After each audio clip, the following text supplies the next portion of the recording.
يا مساء الخير، عاملين ايه؟ يا رب تكونوا في احسن صحة واحسن حال. قبل اي حاجة يلا تعالوا نصلي على النبي كتير. ما تنسوش يا بنات تصلوا على النبي كتير كتير على قد ما تقدروا. وكمان طلب صغير خالص، ما ننساش نحط لايك للفيديو ده قبل ما نطلع من الفيديو، تحطوا لايكات كتير عشان القناة كده يعتبر خلاص على اخرها ان شاء الله، يعني ربنا يستر ما تتقفلش. فانا قلت اتشجع بيكم وتشجعوني يا اخواتي ان احنا ننزل فيديوهات كتيرة، وهنحاول على قد ما نقدر ننقذ ما يمكن انقاذه. يلا اهم حاجة نصلي على النبي، اللهم صل وسلم وبارك على سيدنا محمد وعلى اله وصحبه اجمعين. ونسمي بالله كده وتعالوا نشوف انا تبلت طريق الوراك للحمام الكداب اللي هعمله معاكم النهاردة. التتبيلة كانت عبارة عن ايه؟ معايا كده بشرة طماطماية، ومعايا برضو مية بصلاية واحدة كده صفتها وخدت المية بس، ومعايا معلقتين 3 خل وملح وفلفل و7 بهارات وسنة قرفة. لو عندك جنزبيل بودر ممكن تحط او فريش. والتتبيلة دي بصوا تحفة، يعني البصل مع الطماطم مع التوابل البسيطة اللي حطيناها دي، التتبيلة هتبقى ريحتها تحفة وهتطعملك الوراك كده. ولو حابين تتبلوا الوراك دي من بالليل هتاخدوا نتيجة احلى. دي طبعا وراك مخلية، ان شاء الله هنزل لكم طريقة قريب للوراك نخليها ازاي في البيت بطريقة سهلة خالص. بس انا دلوقتي جبت الوراك دي خليتها وغسلتها كويس، وكنت نقعاها الاول في مية وملح وعصرة نص ليمونة وسبتها من بالليل. جيت تاني يوم غسلتها وصفيتها كويس خالص وحطيتها في التتبيلة اللي انا عملتها معاكم من شوية. بس هغطيها كده واركنها لمدة ساعتين 3، وممكن نتبلها زي من بالليل زي ما قلت لكم. تعالوا نعمل الرز اللي احنا هنحشي بيه الوراك. حمرت بصلايه كده، نحاول نخلي لونها ذهبي فاتح كده، ما تحمرش شويه، ما نحمرهاش يعني اكتر من كده. واحط كده حوالي كوبايه الا ربع من الرز المغسول وشويه ميه، واحط كمان مكعب مرقه وسنه قرفه وشويه ملح. ولو عندك كمان كبد وجوانص طبعا الحشوه دي هتبقى احلى بكتير، بس انا ما كنتش عامله حسابي.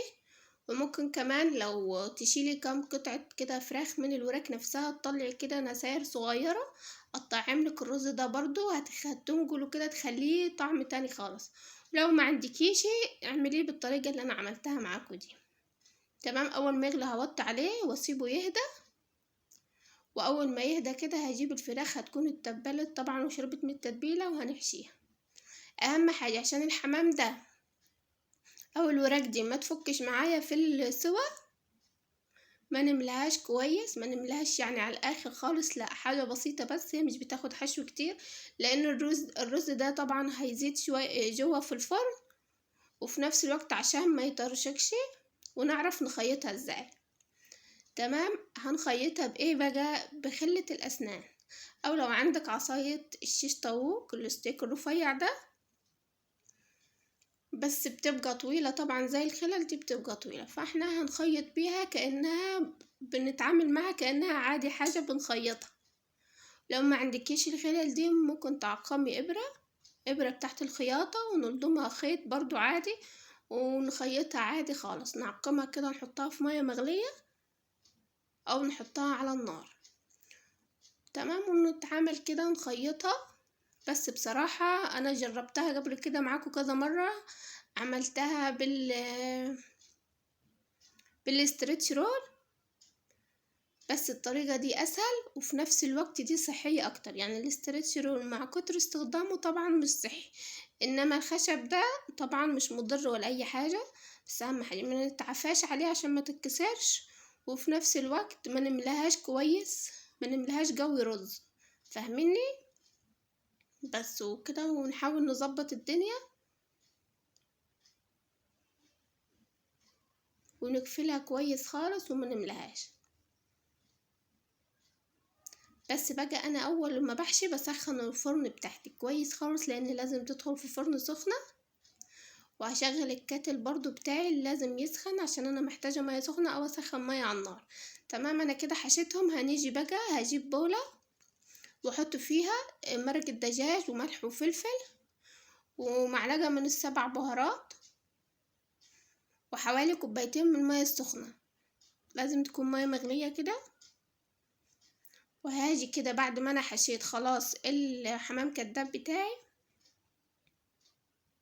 دي باقي التتبيلة اللي انا تبلت بيها الفراخ حطيتها من فوق. وهاجي كده للشوربة اللي انا عملتها دلوقتي هسقي بيها، وتكون الفرن سخنت خالص. ولازم نغطي الصينية، لو ما غطيناهاش نغطيها بأي صينية تانية، هي في الحالتين هتستوي. يعني لو ما غطيتهاش بورق فويل اللي هو الألمنيوم، ما غطيتهاش بيها، تغطيها بصينية عادية كده ألمنيوم برضو عشان ما تطولش معانا في السوا، لان هي كده كده في الحالتين هتستوي تمام. انا طلعتها من الشوربة دي بعد ما استوت، اخدت ساعة الا ربع.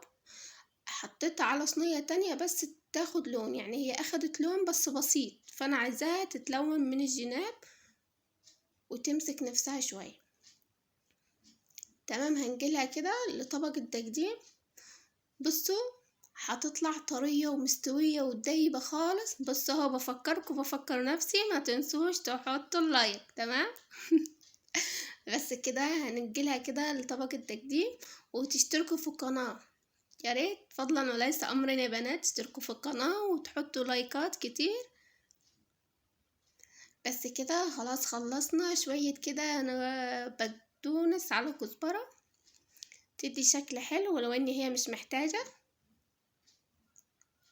ويلا هستنى تعليقاتكم الجميلة، تقولولي رأيكم في الحمام الكداب ده ايه. بصوا خطير ومش بياخد وقت، سريع ولا مواعين كتيرة، وفي نفس الوقت كده لو جاتك عزومة مش عارفة تعملي ايه، وطبعا بنحب ننوع وكده ونحط كذا صنف. فالصنف ده تعملي على عدد أفراد الضيوف اللي جايلك، لكل واحد حمامية كده، وتحطيه كده على سفرتك.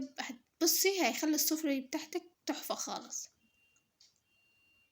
ومش مكلف على فكرة. انت ممكن تجيبي الوراك عادية من الفرارجي وتخليها انت في البيت. فهو ده كان الشكل النهائي بتاعها. يا رب ان شاء الله تعجبكم. لو عايزين تسألوا على اي حاجة اكتبوها لي تحت في الكومنتات، وهستنى ان شاء الله رأيكم ايه في الكومنتات.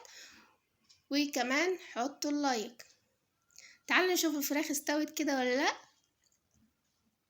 خطيرة يا جماعة، ريحتها وطعمها ولونها بصوا خطيرة. والمرقة اللي تحت الشوربة اللي احنا عملناها دي مسكرة خالص، وطعمها احلى بكتير من الحمام الكداب.